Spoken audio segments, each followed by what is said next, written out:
Moving in from both sides. MILF's Threesomes 59. MFM Threesome Erotica, Anal Sex Erotica, MILF Erotica. Written by Nicki Menage. Narrated by Kline. Moving in from both sides. MILF's Threesomes 59.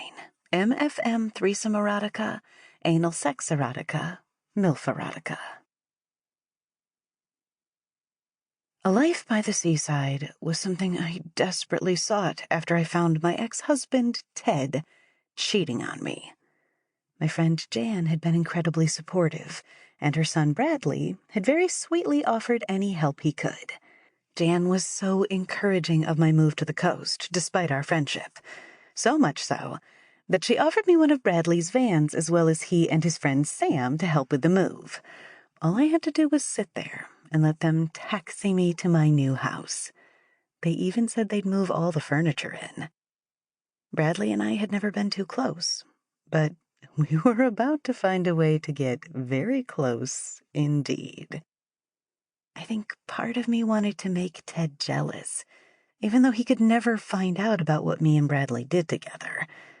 I don't know, I just liked the idea of it all, knowing how incensed he'd be if he ever found out. I'd pretty much thrown a dart at the map of the UK and gone for the closest coastal town.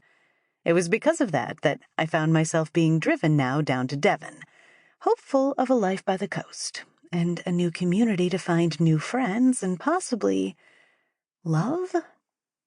I wasn't about to rush anything. That was for certain. A 20-year-old relationship could cool off for a year or so at least before I went head first into another one. At 45, I figured I had the time, and more kids definitely wasn't on the agenda, so no rush there either. "A MILF by the sea," Sam said, looking ahead along the motorway as he drove Bradley's van. Bradley leaned forwards and looked across the front seat of the cab at him. I sat in the middle of the two of them, confused. "What's a MILF?" I asked. Sam laughed. "You don't want to know," Bradley said. Sam misspoke. "Right you are," said Sam, giving a little salute.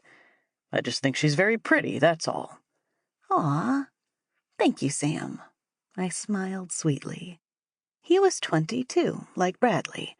They'd met in college and started a removals business after Jan had given them some seed money to buy a van. Things were going really well for them, as young as they were. Bradley seemed irked by the attention Sam gave me.